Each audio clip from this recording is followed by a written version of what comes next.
everyone, welcome back to our class. Okay, so right now I will explain to you about the last part of our discussion about English presentation skill, and right now we will enter the last session. This session actually has three parts: closing a presentation, using visual aid, and nonverbal communication and handling questions. Well, so to some of you, I already explained it to you, but if you want to look at this video once again, that's gonna be okay for me. Okay, so let's start with closing a presentation. Closing a presentation, of course, is the last part of your presentation. So you will have opening part and also the main body, and the last one is closing. Closing a presentation. In closing part, it consists of 5 items or 5 elements: signaling the end, summarizing, concluding, closing, and inviting question. Well, as I have mentioned so many times before, in your presentation later on in midterm exam, you will not have question and answer session. That's why you do not need to use this inviting question element. It is only essential for you to know that if someday you deliver a presentation and you want to invite question, here it goes. Yeah. Okay, let's enter the signaling end. Ini adalah bagian dimana kamu memberikan signal atau memberikan kode kepada audiens kamu bahwa saya akan segera selesai, hampir selesai dengan presentasi saya. Okay, so this is your signal. After you deliver your main body, for example, you have three sections in your presentation, and you already explained the section number 3 or the third section, blah blah blah blah, and then after that you can say, okay, that brings me to the end of my presentation, or so that's all I have to say, or I come to the end of my presentation.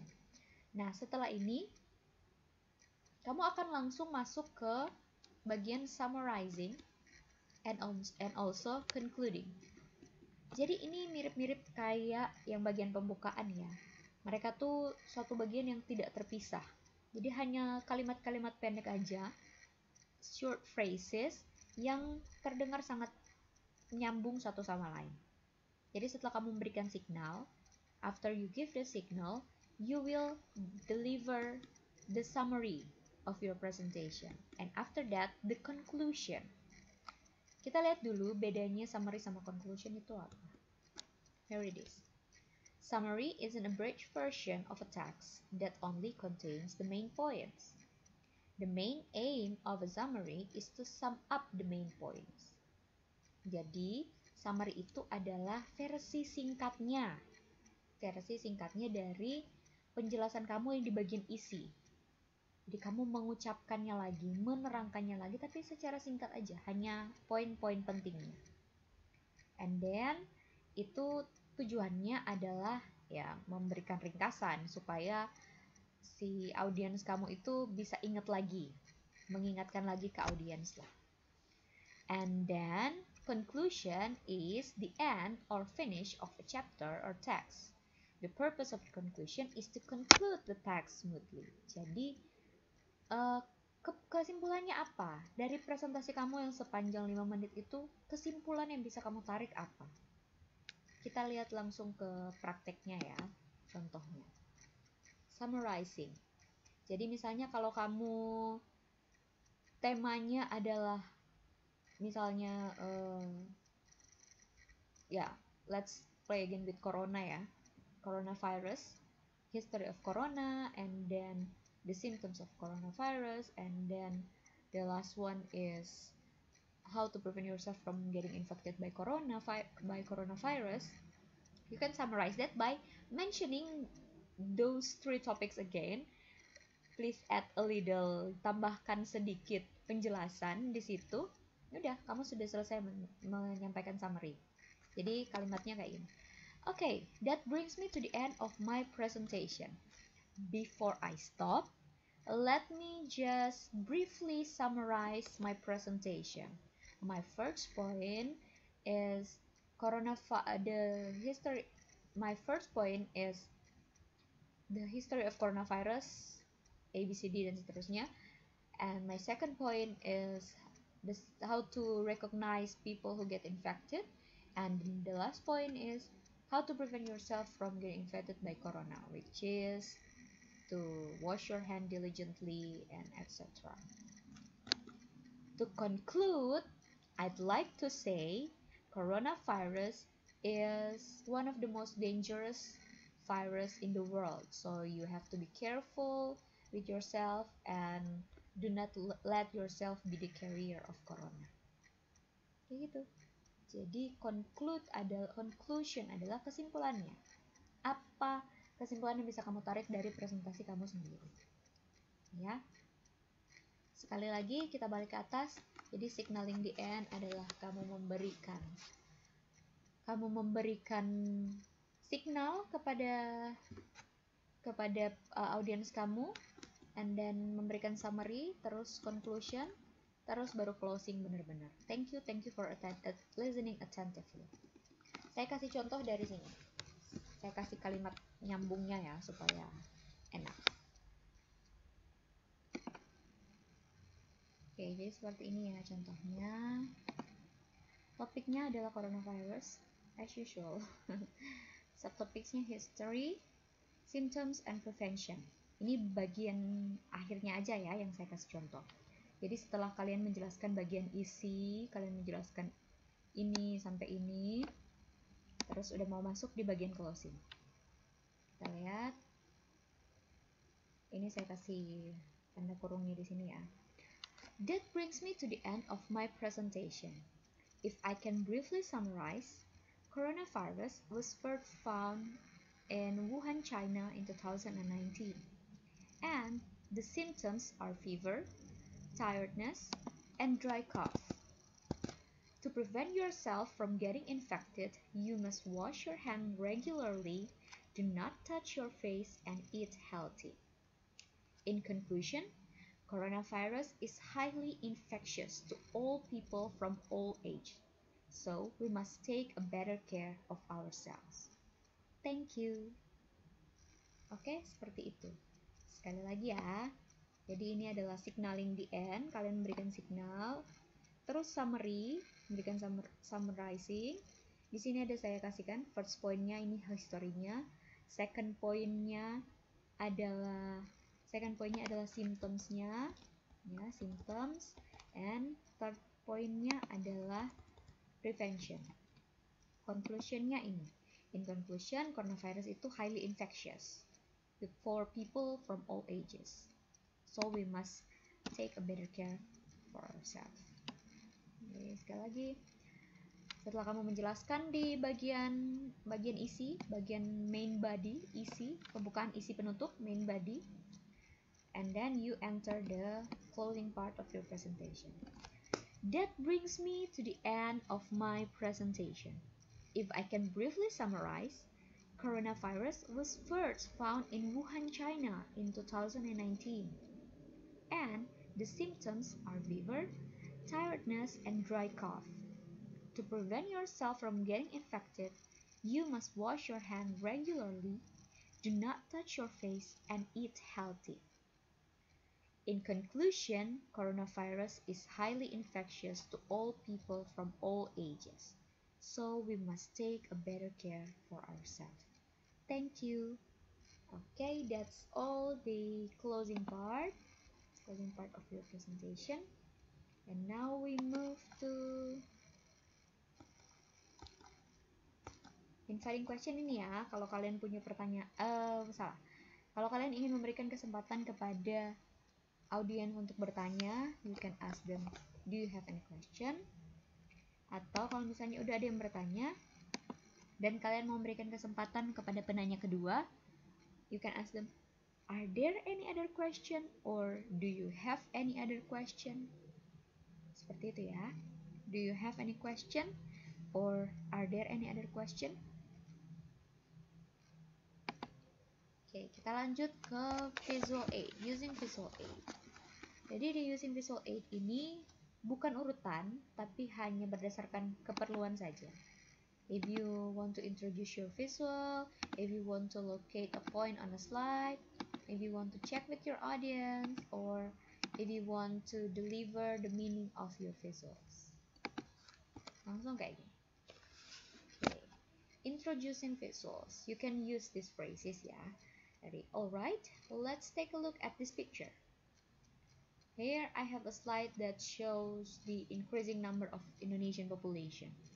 Have a look at this advertisement here.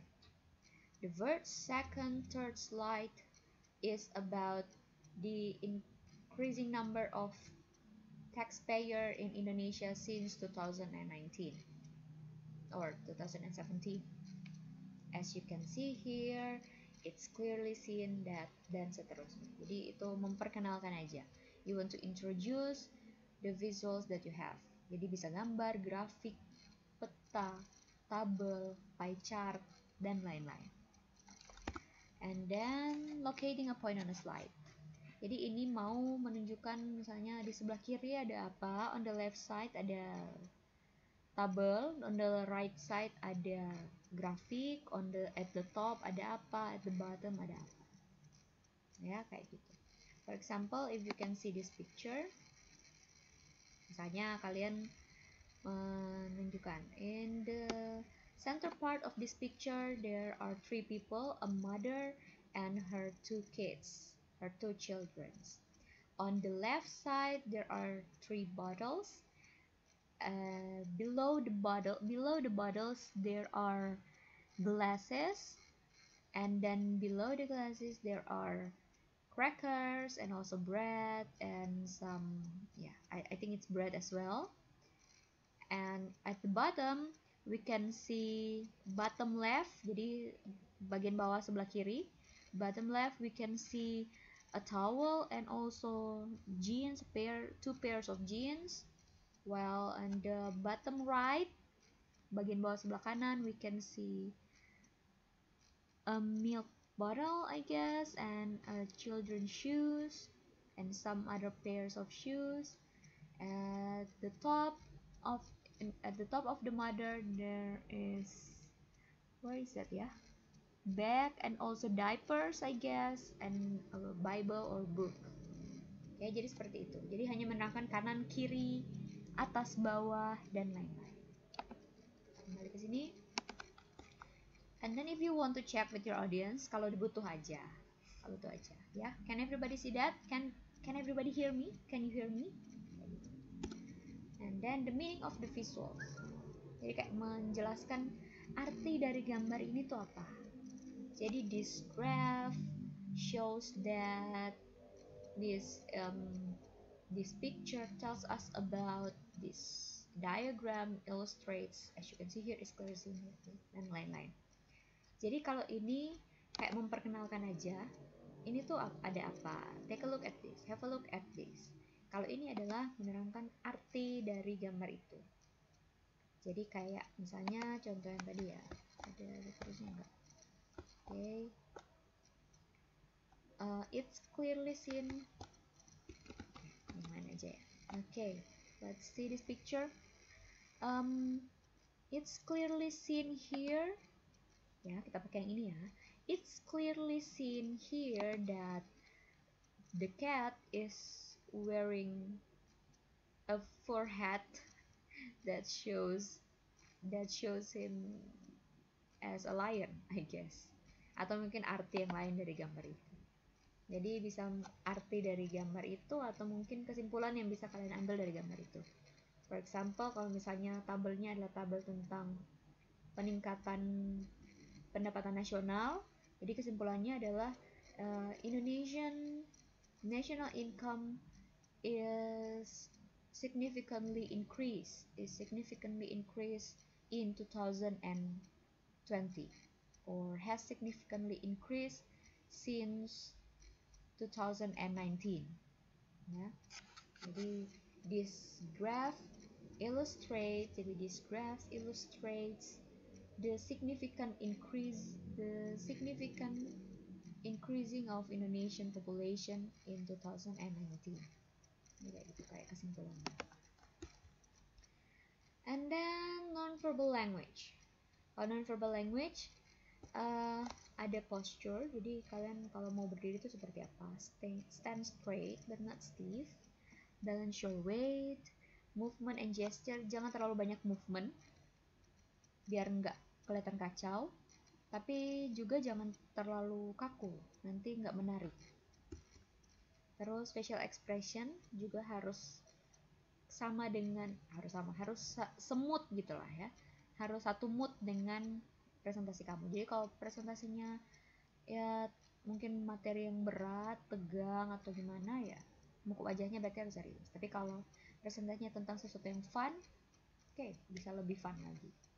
Voice, jangan bicara terlalu cepat, jangan bicara terlalu pelan, jangan suaranya juga kekecilan, jangan juga suaranya terlalu besar.